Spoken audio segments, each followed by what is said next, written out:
राधे राधे दोस्तों। आइए जानते हैं जगन्नाथ यात्रा की कहानी।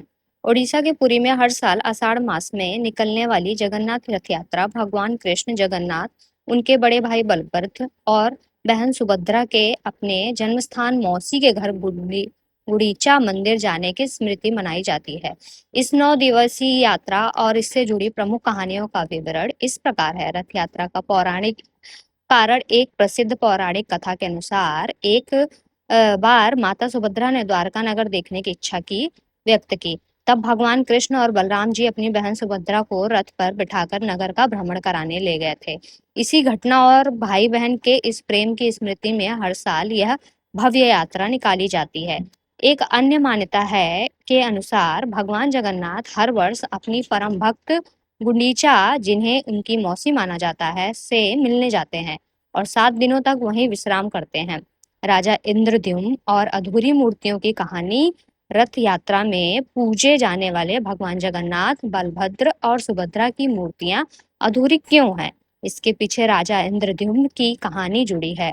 पौराणिक कथा है कि राजा इंद्रद्युम्न भगवान विष्णु के बहुत बड़े भक्त थे और उन्हें नीला माधव की मूर्ति के दर्शन हुए थे। बाद में वह मूर्ति कहीं खो गई और राजा उदास हो गया। तब भगवान विष्णु ने उन्हें स्वप्न दिया कि समुद्र में बहती हुई एक दिव्य लकड़ी दारू आएगी।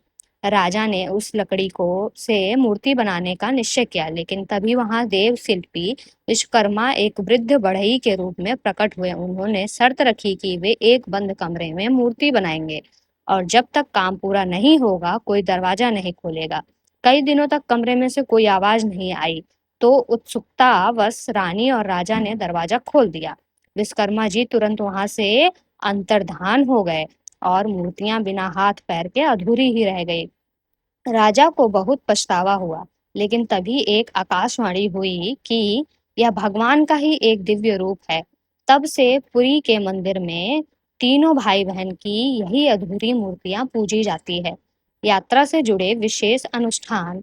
रथ यात्रा केवल 9 दिन का त्योहार नहीं, बल्कि यह एक लंबी धार्मिक परंपरा है जो ज्येष्ठ पूर्णिमा से शुरू होती है। स्नान यात्रा ज्येष्ठ पूर्णिमा के दिन भगवान को 108 कलशों के जल से स्नान कराया जाता है।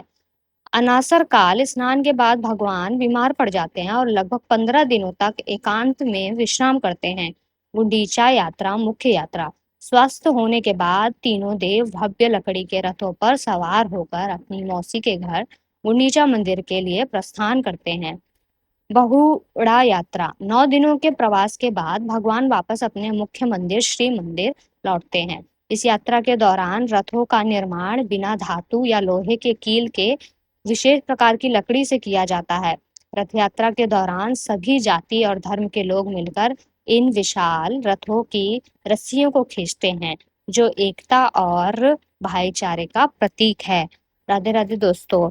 वीडियो अच्छी लगी हो तो लाइक करें, शेयर करें, कमेंट करें। राधे राधे। और चैनल सब्सक्राइब जरूर करें।